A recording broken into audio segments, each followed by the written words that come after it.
ये Yamaha YB100 है। Problem इसका ये है कि ये स्टार्ट नहीं हो रही। जैसा कि आप देख रहे हैं, मैंने इसका ये टापे वाला साइड, ये जो भी कहने, ये मैग्नेट वाला साइड, ये इसका कवर खोला हुआ है। मैं आपको दिखा रहा हूँ कि इसमें प्रॉब्लम क्या है।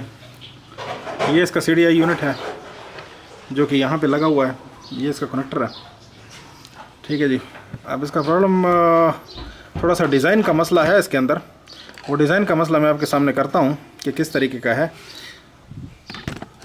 ये दो तारें जो हैं, जैसा कि आप देख रहे हैं, ये ग्रीन वाली वायर ग्राउंड है और ये काली तार जिसके ऊपर सुर्ख पट्टी है, ये इसकी अल्टरनेटर से आई हुई करंट की तार है जो कि इसको CDI को 400 वोल्ट देती है जब ये बाइक चलती है या स्टार्ट होती है, जो भी कह लें। ठीक है जी। तो 400 वोल्ट अल्टरनेटर से जो पावर प्रोड्यूस होती है, जिसको यहाँ पे ये कड़ा वगैरह भी बोलते हैं इसके अंदर, वो यहाँ पे पावर इसको मिलती है। और ये ग्राउंड है। ठीक है जी। ग्राउंड जो है वो यहाँ बॉडी पे मिली हुई है ये। अच्छा, होता है इसमें क्या है, ये मेरा अपना ही डिज़ाइन है। कहने का मतलब ये है कि ये CDI जो है ये तो हाई स्पीड में शायद लगी होती है और यामाहा के अंदर मैंने ख़ुद से लगाई हुई है और इसको सारा मैंने मॉडिफाई किया है। तो प्रॉब्लम मैं इसका आपको दिखाता हूँ कि प्रॉब्लम इसमें क्या है। प्रॉब्लम इसमें ये है कि ये एक डिज़ाइन मसला है इसके अंदर, इस CDI के अंदर। ये जो भी CDI आ रही हैं, इसको अगर आप गौर से देखेंगे, थोड़ी सी ट्रांसपेरेंट CDI है। इस वजह से आपका इसका मसला ज़रा अच्छे से क्लियर हो जाएगा। ये ट्रांसपेरेंट है, इसमें आप नज़र आ सकता है कंपोनेंट्स। तो ये देखें, ये वाली पिन जो है, ये वाली पिन, ये 400 वोल्ट वाली पिन है जो मैंने आपको दिखाई। ये ग्राउंड पिन है। ठीक है जी। ये ग्राउंड हो गया, ये 400 वोल्ट वाली पिन हो गई। अच्छा, 400 वोल्ट वाली पिन, यहाँ से अगर आप इसको देखें तो ये एक डायोड इसके अंदर लगी हुई है। इस तरह से फॉरवर्ड बायस डायोड है जो कि यहाँ पे ग्राउंड को मिली हुई है। ये ग्राउंड है, ये स्ट्रिप जो है ये ग्राउंड है। तो ये डायोड यहाँ से इसको मिली हुई है, साथ ही साथ यहाँ नीचे गई है एक और डायोड, और उसके बाद फिर ये इस तरह हो के एक जो इसके अंदर कैपेसिटर लगा होता है वो भी मैं आपको दिखा देता हूँ। ये वाला इस डायोड के थ्रू यहाँ आके ये इस कैपेसिटर को चार्ज करती है। ये इस पेन के ऊपर ये C3 कैपेसिटर जो लिखा हुआ है ना, इसको चार्ज करती है इस कैपेसिटर को। ये कैपेसिटर पर डिस्चार्ज होता है और इसी के ज़रिए कैपेसिटर डिस्चार्ज इग्निशन सिस्टम बनता है। ये इसका थरिस्टर है। ठीक है, जिससे बड़ा सिंपल सा सर्किट है। मैंने खुद ये बनाया था, अपने हाथ से कंस्ट्रक्ट किया था। उस वक्त ये नहीं मिलते थे, इतनी आसानी से अवेलेबल नहीं थे, और ना ये इतने अच्छे से जो क्या कह लो कि ट्रांसपेरेंट दस्तियाब नहीं थे बाहर मार्केट में। अभी होने लगे हैं तो मैंने आपको दिखा दिया। अच्छा, होता क्या है, होता यह है कि ये डायोड जो इसके अंदर लगी हुई है, जो ऊपर वाली डायोड है, ये एक बहुत मुसीबत चीज़ है। ये इसमें नहीं होनी चाहिए थी, लेकिन पता नहीं इन्होंने क्यों इस डिज़ाइन के अंदर लगाई हुई है। ये मेरे हाथ में एक डायोड है। ठीक है जी। फॉरवर्ड बायस इसको इस तरीके से करेंगे कि अगर इसको हम इस तरीके से देखें, ठीक है जी, मीटर के ऊपर मैं आपको दिखा देता हूँ। इस तरीके से कंटिन्यूटी की डायोड के ऊपर मैंने मीटर को रखा, तो ये देखें कंडक्ट कर रही है, कंडक्शन की हालत में। अच्छा, होता क्या है, होता यह है कि ये जो करंट पैदा होती है यहाँ से, ये चलती है इसके अंदर हाफ साइकिल, इसके अंदर कैपेसिटर को चार्ज करता है, हाफ साइकिल इस डायोड के थ्रू शॉर्ट हो जाता है। और ये शॉर्ट जो है ये बहुत ख़तरनाक चीज़ है।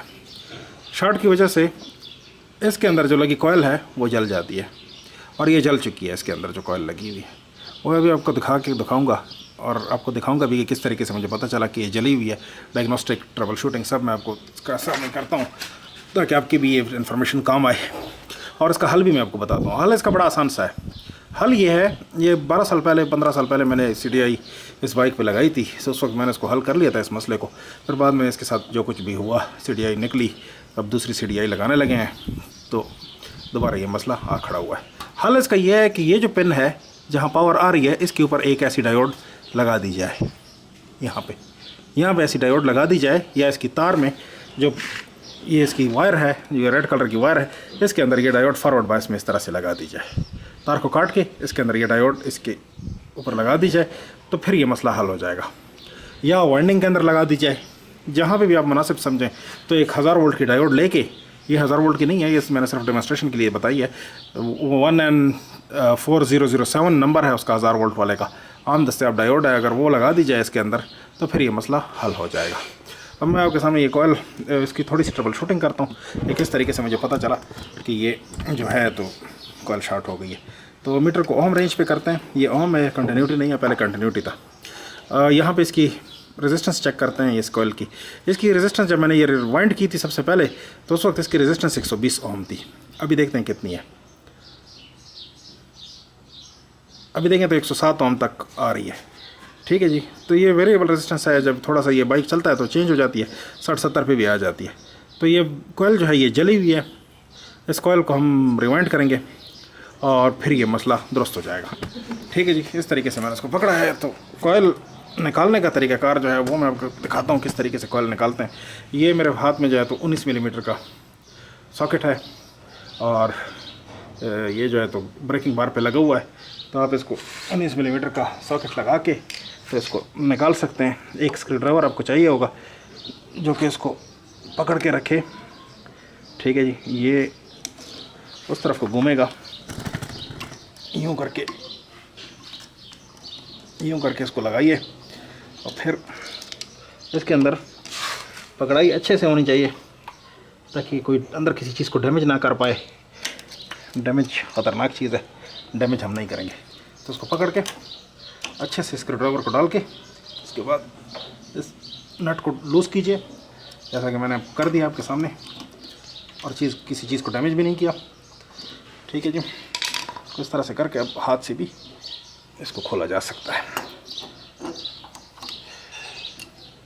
तो इस सॉकेट की मदद से मैं इसको निकाल लेता हूँ। ये नट और साथ में इसका जो वॉशर है वो निकल गई है।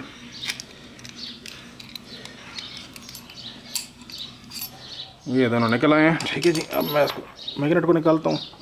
मैग्नेट को निकालने का तरीका ये है कि इसको नॉर्मली यहाँ पे एक स्क्रू ड्राइवर रख के ना, यहाँ एक स्क्रू ड्राइवर रखिए और इसको थोड़ा थोड़ा यहाँ मारिए तो इससे ये निकल आती है।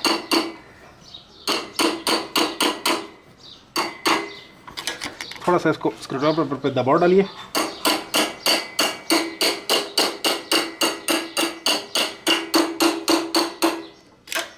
मुख्तलिफ जगहों पे ये प्रोसेस रिपीट करेंगे।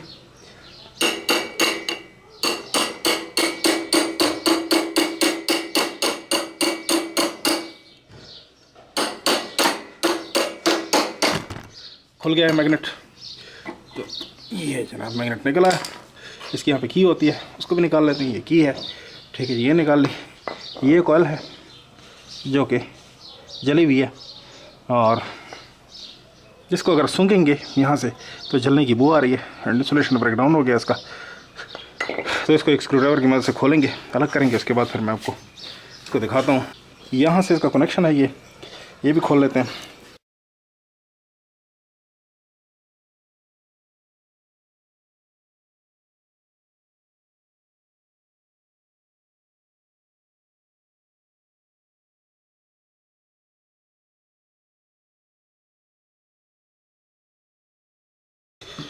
कटर की मदद से इधर से काट देते हैं और सोल्डरिंग आयरन की मदद से इसको खोला भी जा सकता है, लेकिन इस वक्त मैं इसको काट देता हूँ।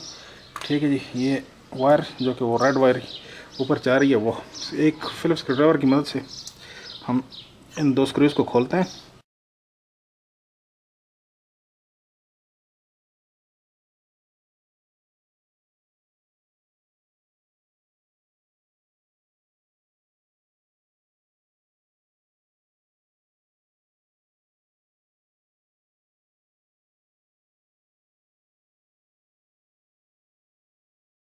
इस तरीके पे ये कोयल बाहर आ गई है।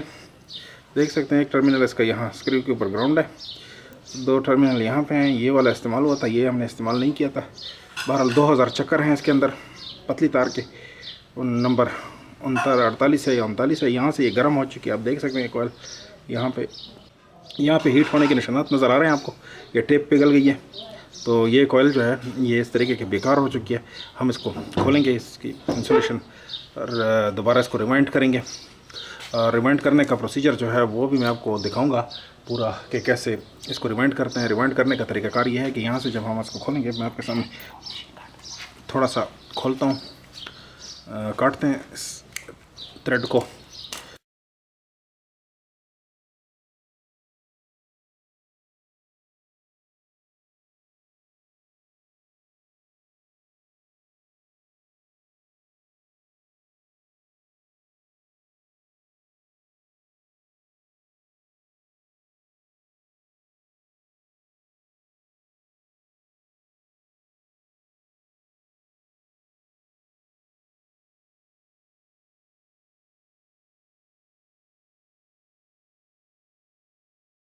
इसको जैसे कि ये पिघल चुकी है ना, तो अच्छा खासा सख्त हो गई है।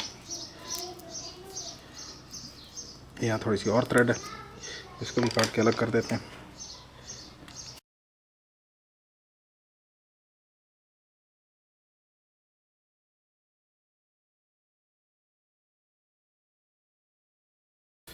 ये टर्मिनल के लिए है, ये वाली थ्रेड इसको अलग किया। अब ये देख सकते हैं ये टर्मिनल अभी आपके सामने है। ये कोयल अच्छी खासी हीटअप हो चुकी है, जैसे कि आप देख रहे हैं। ये कोयल इसकी रंग बदल चुका है, यहाँ से इसका रंग देखें तो बदल चुका है, ठीक है जी। और ये पूरी कोयल बेकार हो चुकी है। अब हम इसका ये कोयल जो है ना, इसको उतारेंगे, सीधे सीधे उतारना है, कोई ऐसा इसमें टेक्निक नहीं है। ये उतरेगी, सीधे सीधे उतर के इसको अलग कर देंगे। और फिर नई तार से, ये देखें नंबर 38 या नंबर 39 वायर है, वो फिर मैं आपको बताऊंगा। नई वायर से इसको इंसुलेट करते हैं, लेयर बाय लेयर इंसुलेशन होती है इसकी। लेयर बाय लेयर टर्न दिए जाते हैं 500 इसके हिसाब से। 500 टर्न ये हैं, 500 नीचे, 500 इसके नीचे, 500 इसके नीचे, 2000 टर्न में ये टोटल कॉयल है। तो इसको इस तरीके से बनाते हैं। ये पूरी अब तफसील आपके सामने मैं रखूँगा, इसके वाइंडिंग की भी, और फिर इसके बाद लगाने के बाद स्टार्ट करने की। देखने के लिए शुक्रिया। देखते रहिए, चैनल को सब्सक्राइब कीजिए और लाइक ज़रूर कीजिए।